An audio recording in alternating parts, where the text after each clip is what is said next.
Hello, everybody! We are live. Happy Tuesday, and welcome back, everybody, for another episode. If not now, when? And today, oh my God, I have such an honor to introduce you my special guest, Merrill. And oh my God, Joe is someone really fascinating, and let me tell you why. First of all, Joe started his career off as a diplomat. Wow, he had a chance to travel the world, meet tons of people, learn different culture, and I believe he has so much compassionate to people. That is where it comes from. And from there, he moved into many management positions in the corporation, then decided to step into entrepreneurship. First, he started Pen & Education, the first branded online learning system. Then, Smart founded the first platform, revolutionized the school fundraising program. And as you can tell, he truly is an innovator, an entrepreneur in heart, always first for everything. Today, he's a general partner of Sputnik ATX. He is really passionate about investing business that really made this world a better place. And he is dedicated to leveraging his own startup experience, all the things that he learned from the good, the bad, everything in between, alongside with his passion to people and really to support entrepreneurs to help them reach their full potential, therefore making this world a better place. With that, oh my God, my friend, I am so excited. And thank you so much, Joe, for joining us. Welcome to the show. Hey, thank you. And thanks for the invitation to come when, and I should say, Happy Chinese New Year this Friday, correct? Yes! I'm going to do hot pot this Friday. I'm so excited. Thank you, and thank you, Joe. You know, your journey is so diverse, so fascinating. So tell us, Joe, how does all the magic get started? Oh, man. I wouldn't say magic.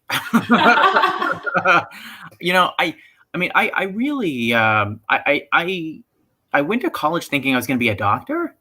And I came out as a diplomat. And I think that the thing that kind of transformed that to me in many ways was I developed a real love of economics. I was kind of a nerd growing up. I really loved science and math. I was very mathematically inclined. And I realized that, I love people. I really love people. And I discovered economics was kind of the math of people. And that gave me a lot of different insights into the world and into just a lot of different things.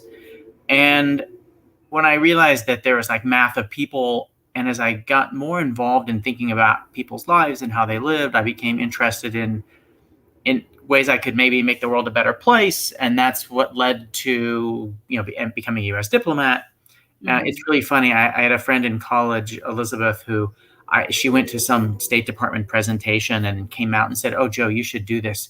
And I literally had, it didn't occur to me that there was a career in diplomacy because I figured they were all political appointees. You see them on television and, whatever. And so I was like, oh, wow, this is a career choice. And so I did. I went into the State Department. I passed the Foreign Service exam. I became an economic officer. And I got to kind of do a whole bunch of different things. Now, by the time I'd entered the State Department, I'd already spent 2 years as a missionary for my church in Korea. I'd been an exchange student in Germany. And so I'd had quite a bit of exposure to different cultures in different places around the world and people who didn't look like me. I also think that growing up in my home, I also got those experiences with my family. My parents spent a lot of time serving in communities outside of people who look like me. And some of my childhood memories are actually, working with a lot of Southeast Asians in Oregon. I don't know if people remember the boat people that came over in the 1970s and early 80s from Southeast Asia. And, working with those immigrant communities was important with my parents. And so for me, I think that I grew up with this view that kind of we all have the same values.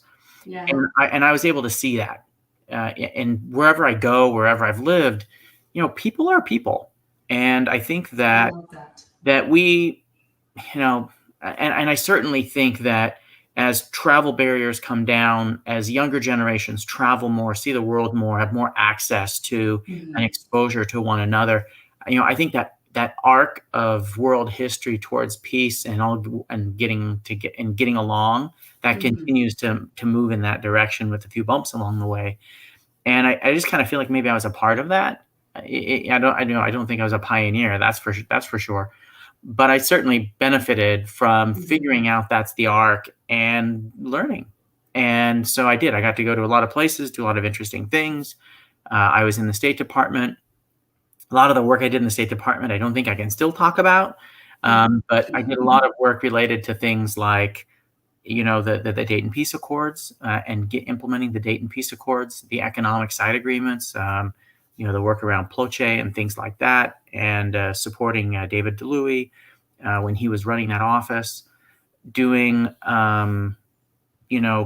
just going to Nigeria when it was the military and handing over to a democracy, working with they had an election, and they switched to democratic government and training democratic leaders. Like, we take for granted that people know how governments work, right? And people coming out of long military dictatorships, they don't know. And so meeting with elected members of the National Assembly and really getting to know them and developing relationships with people that, I love those people. They're incredible and they love their country. And, you just start to realize our values are the same, right? Spending a lot of time in Korea. My Chinese, as you know, is buhao, but I do speak Korean fluently, and I speak German.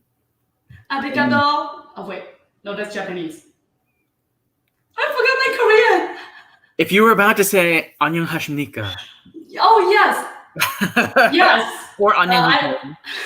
안녕하세요. I only remember that when I go to Korean grocery store, and usually the owner will be really happy when I hear me say that. But sorry, continue. And so I do. I had kind of these experiences, and I it's funny.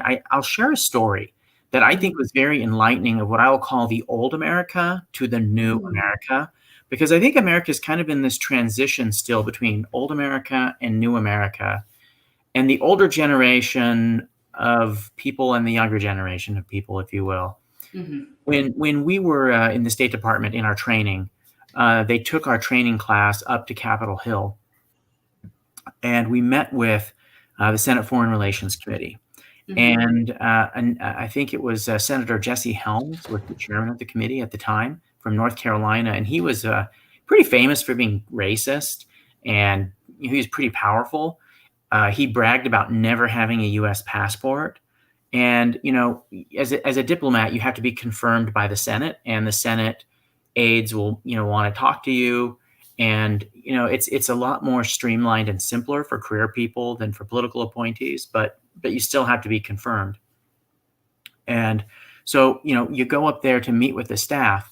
And when we went up there to meet with the Senate Foreign Relations Committee staff, I think, as a courtesy, they send some of the staff members out. They meet with you because it's kind of a fait accompli that they're going to let you through.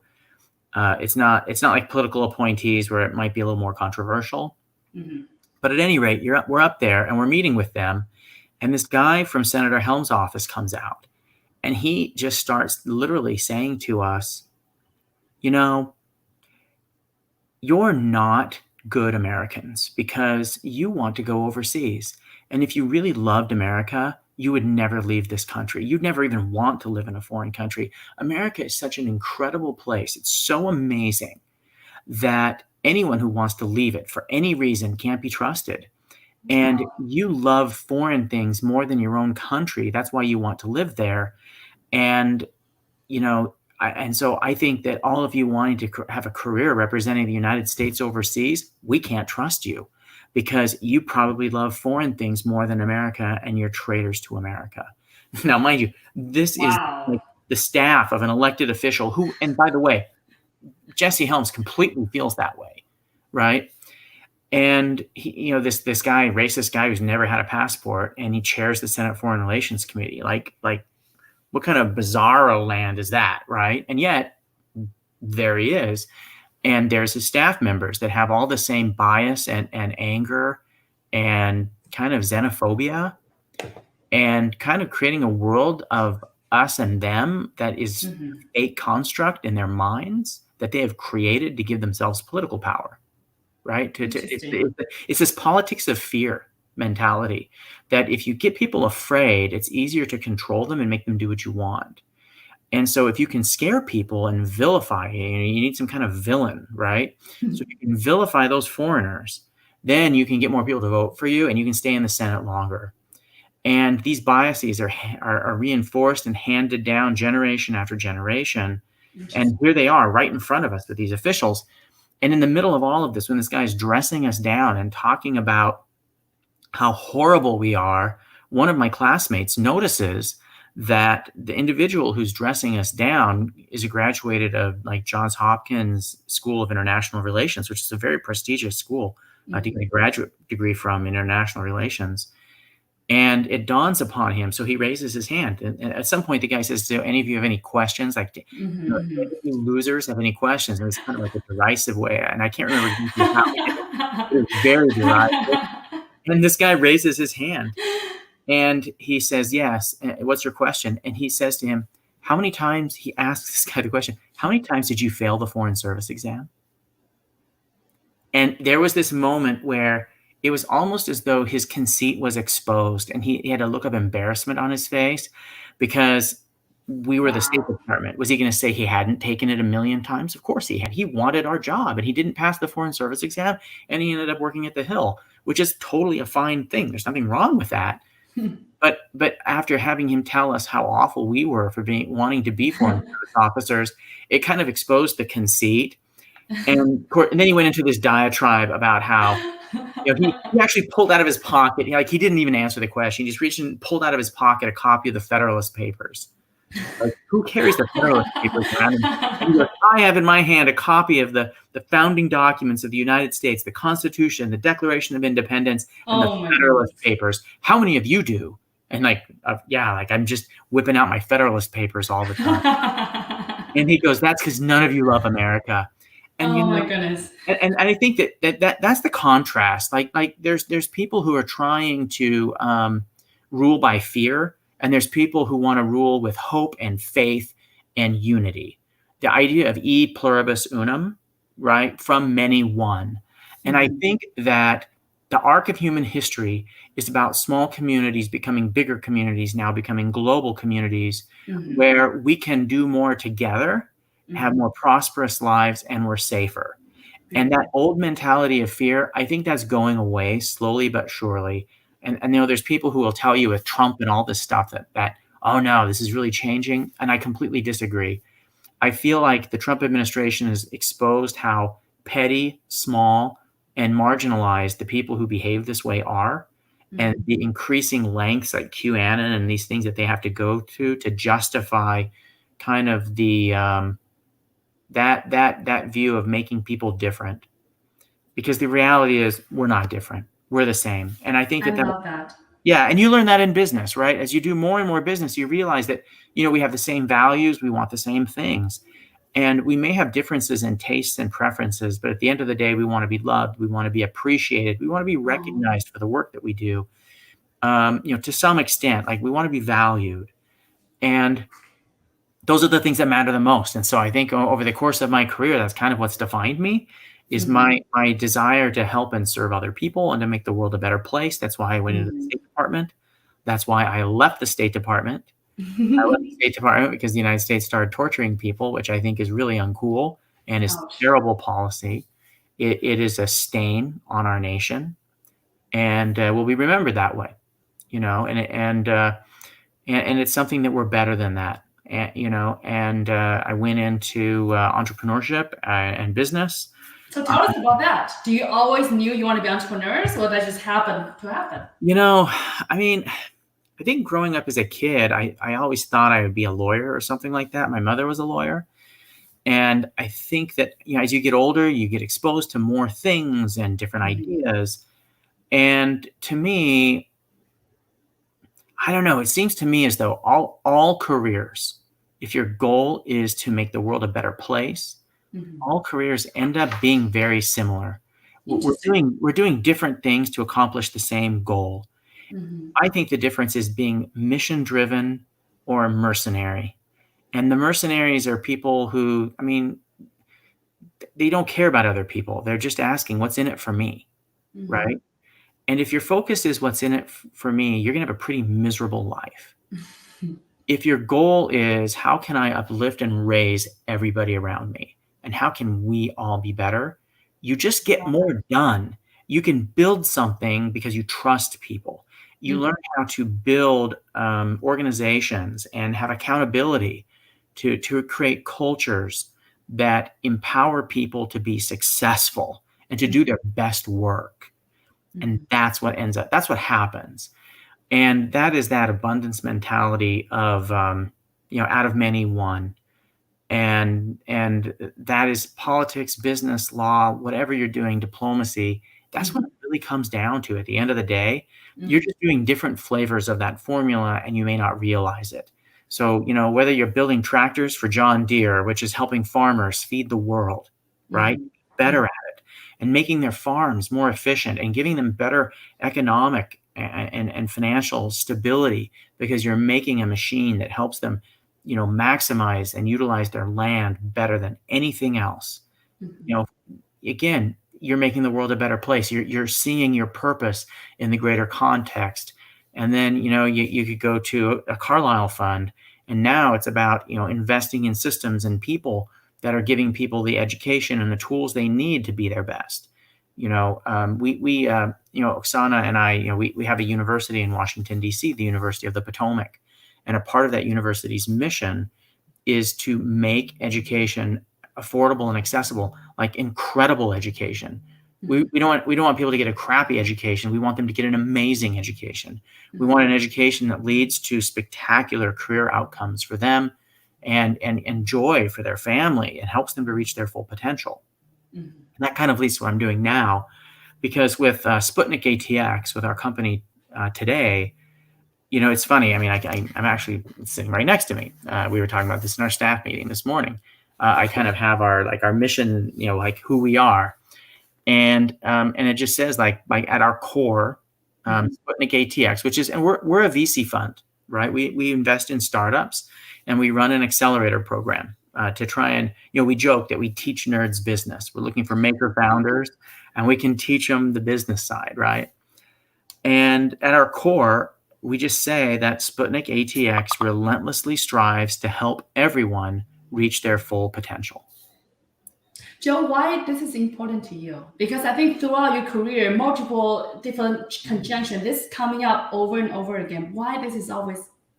I think ultimately it's what makes me happy, is that when I see people reach their full potential, it brings a joy that is better than anything else that you can ever experience. I think I've seen this with my own children, my relationship with my wife, that, reaching the full potential of a relationship, of an opportunity, of all of these things is really important. It matters a lot. My youngest daughter, she decided late in the college application process that she really wanted to go to the University of Hawaii. Wow. And given her personality and her interests, I could see that was really important for who she wants to be, for the person she envisions herself becoming, that would play an important role in her life.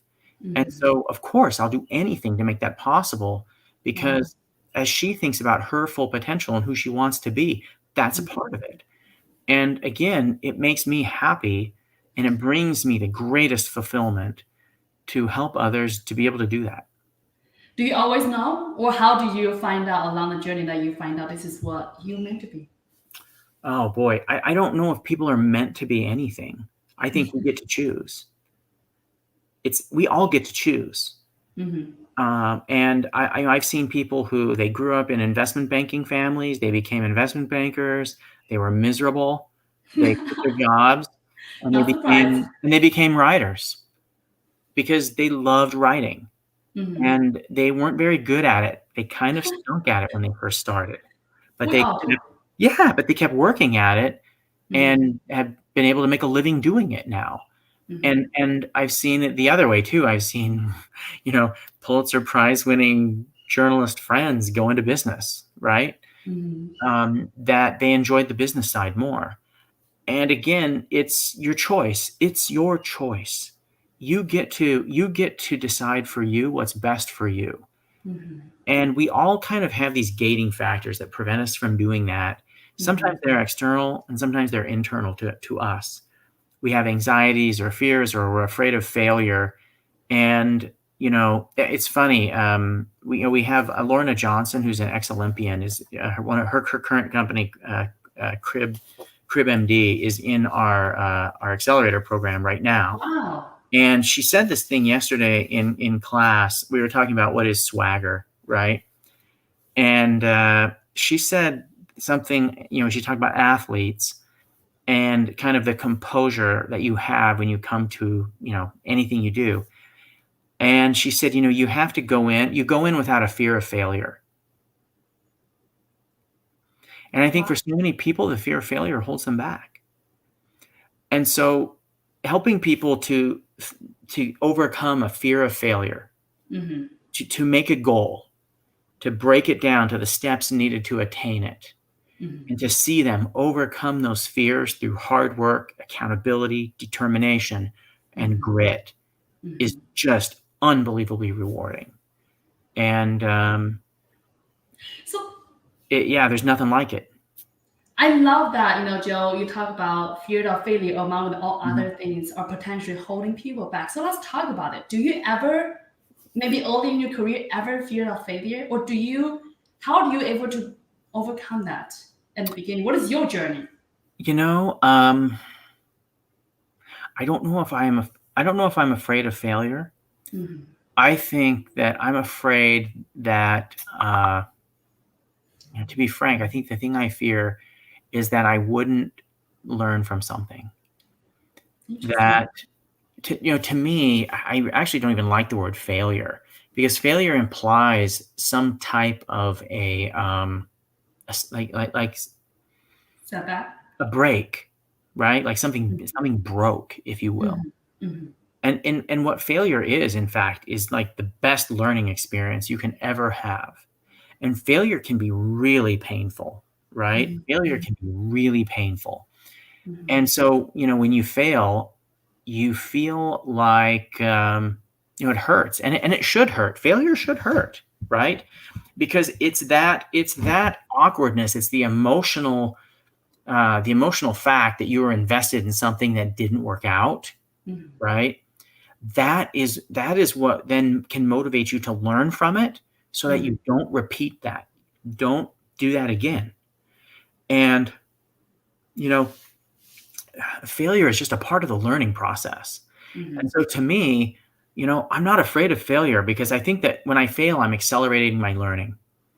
And I look at where I have failed personally and professionally in my life, and those were the times of the most intense personal growth. Wow. And so I think the thing that I fear the most is probably that I'll stop learning.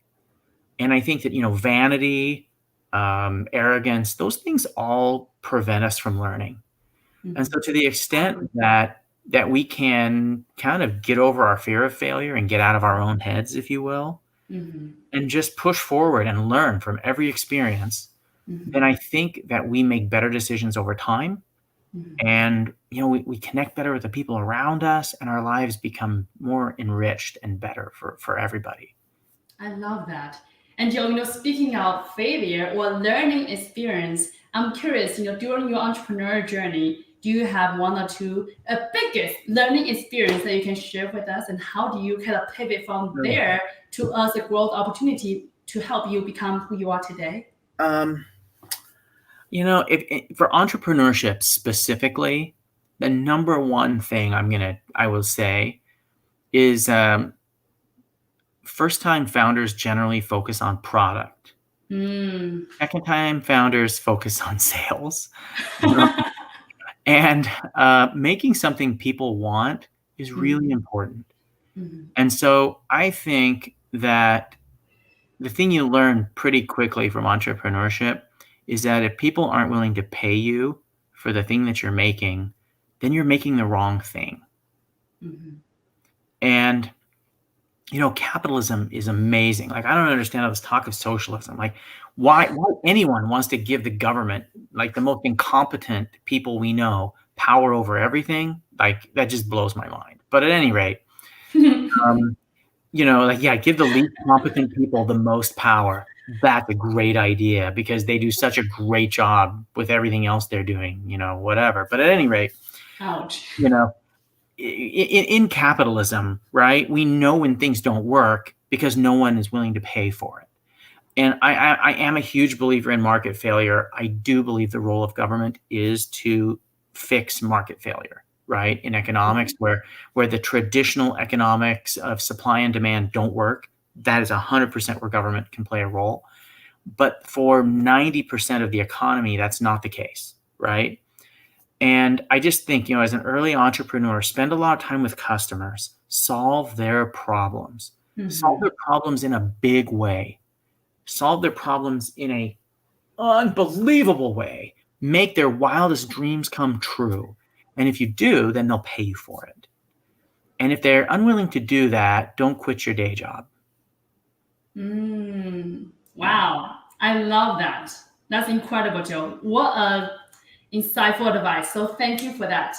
I'm curious. Of course, you are today, have so many journey. You are just such an incredible, successful businessman in, in Austin, in entrepreneur world. I'm curious, what is, besides from failure, what is the hardest thing that you personally have to overcome, have to do to become who you are today? Whether it's personally, professionally, I'm just curious. Because I don't want to make people feel like, oh my God, everything is just rainbow and sunshine, everything is perfect.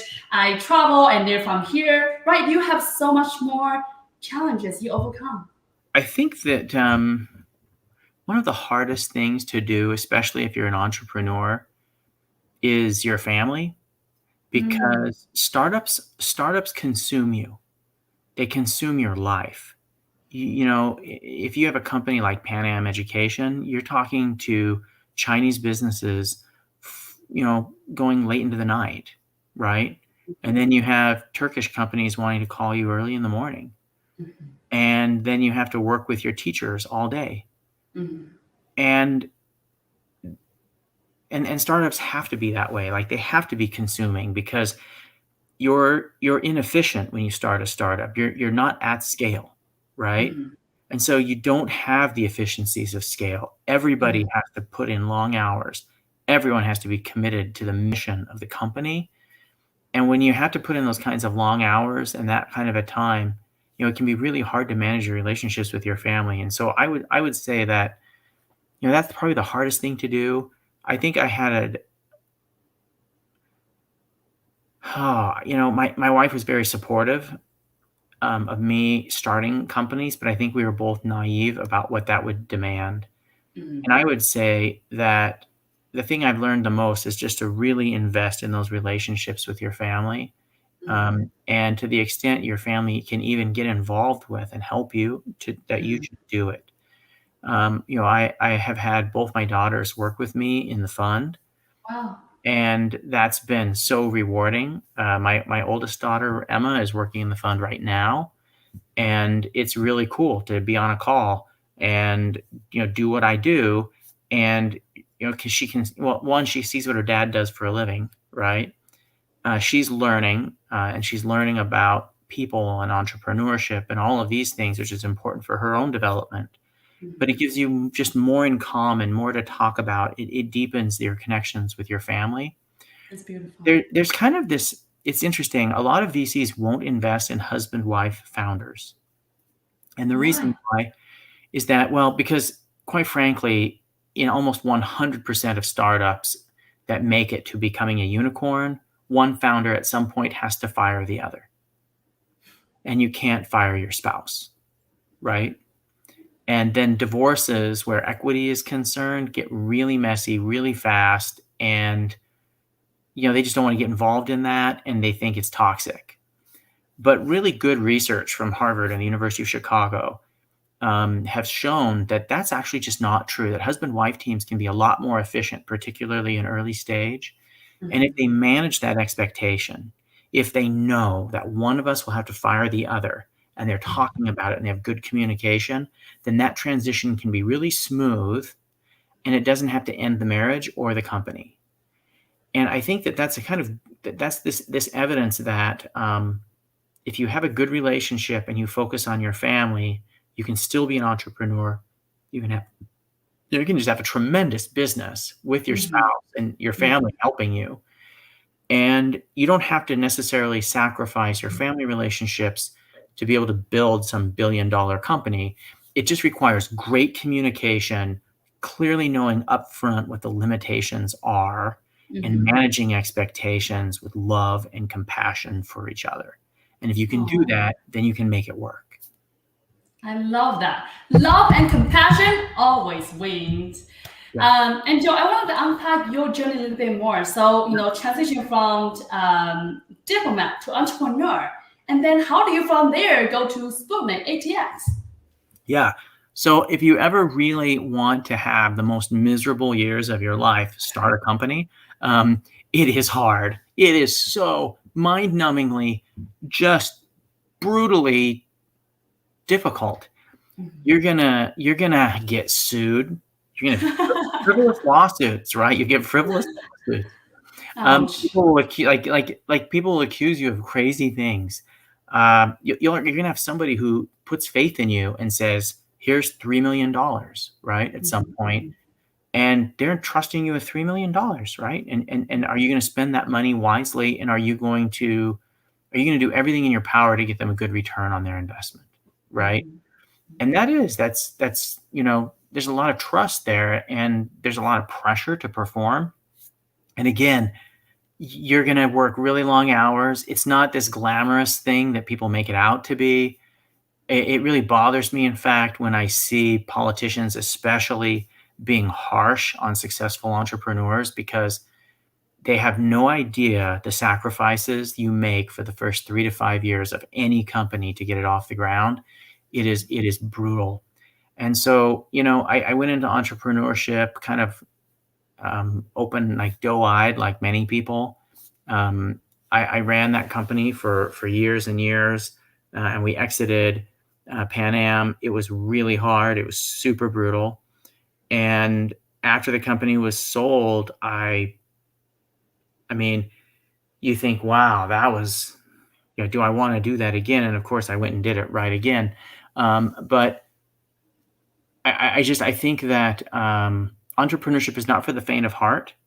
It is for folks who enjoy the road less traveled. If you're the kind of person that doesn't want to hike on the trail in the valley, you prefer the vistas, even though they're harder to hike those higher trails. If you're the kind of person that when you play a game of basketball and you get fouled, your shooting percentage goes up because you're just going to make the basket if you get fouled. If that's who you are, then you'd be great at entrepreneurship. And I think that it's a preference. I don't think you're a bad person if you don't want to be an entrepreneur and you prefer working in government or corporate or something else.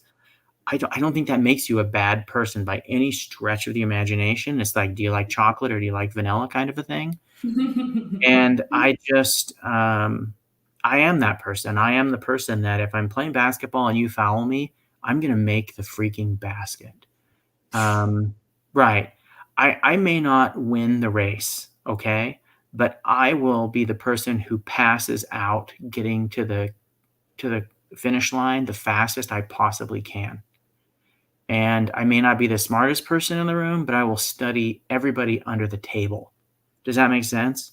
Wow. And I think that those can be strengths at times, and those can be weaknesses at different times in your life. And for persons where those are their strengths, then entrepreneurship, I think you have a higher probability of finding satisfaction from it. I think that it's perfectly okay if you're the person who wants to, not pass out at the finish line. Like that's virtuous too, in its own way.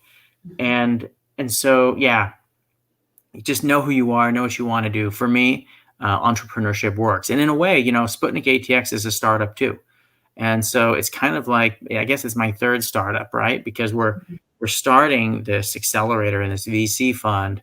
We're specifically trying to target companies in Texas or moving to Texas. We've been doing this for several years now. And it's its own startup, right? We're doing what startup companies do. We're grinding and hustling and putting in long hours and, trying to serve and help these entrepreneurs as best we can, because at the end of the day, their success is our success. Wow. I love that, Joe. And today we talked a lot about success and also learning journey along the way. I'm curious, Joe, today, what is a success definition for you? And by that, do you think you are successful? I'm happy, and that's successful. And if you're happy, you're successful. I don't care who you are, what you do, where you live, how much money you have in the bank. If you're happy, you're successful. And I'm happy. I think that I have a very privileged life. I get to go to work with an incredible business partner. And Oksana Malasheva, my business partner, she is one of the most incredible human beings, and her story is amazing.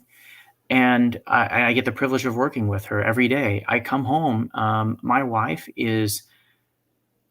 she's amazing. She's a professional therapist. She turns people's lives around when they have no hope and they feel void.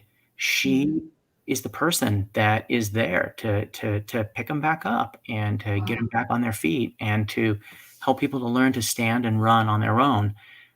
My kids are incredible. All of my kids are just doing incredible things. And so I look at my life and I think, wow, I've got a pretty good life. And that's not to say that, I don't have a lot of challenges in my life. Oh, I 100% do. We all have like the crazy cousin Eddie, so to speak. You know what I mean?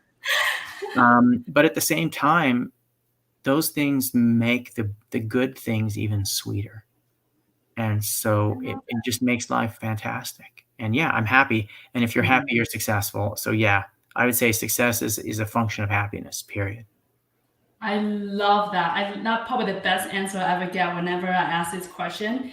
And Joe, as you answer that, I'm just curious. What made you so humble and always have such a great perspective in life? You're just so like such a heart center. You just really are just a great human being. Like I out of my word to describe you. Why? What made you this way? I don't think of myself that way, and I don't know. Maybe that's the answer to the question. I don't think of myself that way. I think that every human being I meet has incredible value, almost limitless potential, and I think that maybe that's the only way I can answer the question is that everybody I meet has a story. They all have just incredible potential. They all have something amazing, I and love that. and I think my goal is to be really good at helping people to let that light shine. So beautiful. Yeah. Wow. I think I know the answer, but I do want to ask you, Joe. Today, you are so successful. You truly are, doing exactly who you meant to be. You are maximizing not only your own potential, but you really helping supporting the whole community, lifting everybody, shining so much light to this whole universe. I think it's just so beautiful what you do. I'm curious. My last question really is, what inspired you today? What continue to make you happy today? You are already this incredible. I'm hoping that someone is listening right now and they're saying to themselves, you know what, I'm going to be the light for others. Oh. And I hope that the people listening right now will say, you know what, I'm going to be that light. Everybody wants an amazing friend.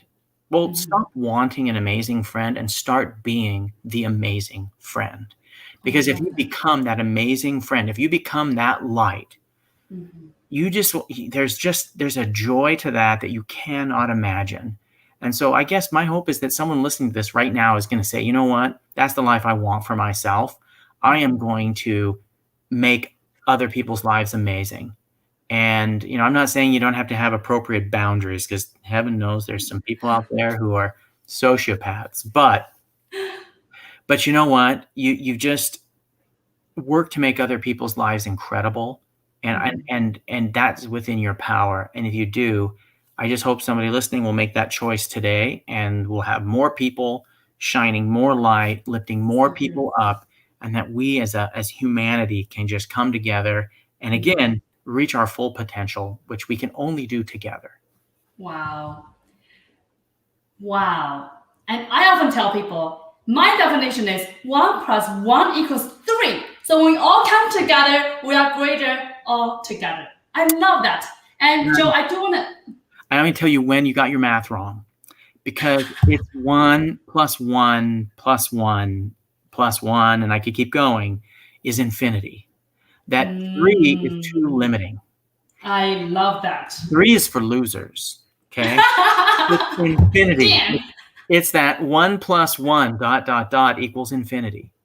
Beautiful. That's what we're going for here. We're going for the infinite ability for humans to be freaking amazing. Wow. Oh my God, Joe, that is just so beautiful. And I'm just curious, do you have one last advice for other entrepreneurs, for aspiring entrepreneurs who are listening today and get so fired up, so excited about what you said?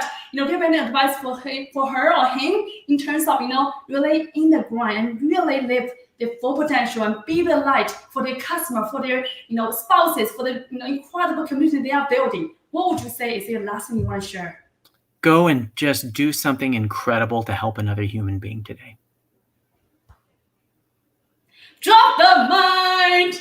Oh my God, Joe, you are just so beyond incredible. This is really blew my mind. I'm just so honored you are here. You're just such an incredible, heart-centered human being, businessman, serious entrepreneur, all those hats you are wearing, but really, you're just such a kind, wonderful human being for this entire world. So I really want to honor you, want to thank you for being the light for so many of us. And, I felt so honored to come across your life, and I felt my life has been lifted because of you.